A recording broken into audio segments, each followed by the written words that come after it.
Advantage Assam 2.0 জৰিয়তে আমি এখন শান্তিপ্ৰিয় আন্দোলন বিবৰ্জিত আৰু অসমক বিনিয়োগৰ বাবে উপযোগী প্ৰদেশ হিচাপে দেখুৱাব খুজিছোঁ। যেতিয়া মানুহে আহিব, মানুহে চাব, তেতিয়াই এটা পৰিৱেশ ৰচনা হ'ব। মিটিং এখনে বিনিয়োগ নানে, মিটিংখনে বিনিয়োগৰ বাট প্ৰশস্ত কৰে। গতিকে অসমত আহিব, তেওঁলোক বিভিন্ন স্থানত যাব, অসম গভৰ্ণমেণ্টৰ প্ৰেজেণ্টেশ্যন চাব, ইয়াৰ বিভিন্ন লিডিং ইণ্ডাষ্ট্ৰিয়েল হাউচে যিসকলে আগতীয়াত উদ্যোগ কৰিছে তেওঁলোকৰ অভিজ্ঞতা শুনিব, অসমৰ আইন শৃংখলাৰ নতুন পৰিৱেশৰ বিষয়ে চৰ্চা কৰিব। চ' এডভান্টেজ আসামৰ জৰিয়তে আমি এটা ভৱিষ্যতৰ অসমৰ অৰ্থনৈতিক উন্নয়নৰ পৰিৱেশ এটা ৰচনা কৰিব খুজিছোঁ।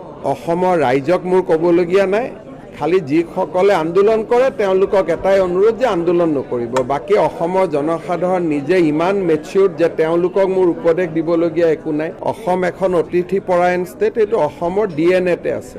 গতিকে অসমৰ ৰাইজক কিবা পৰামৰ্শ দিয়াৰ দুঃসাহস মই নকৰোঁ।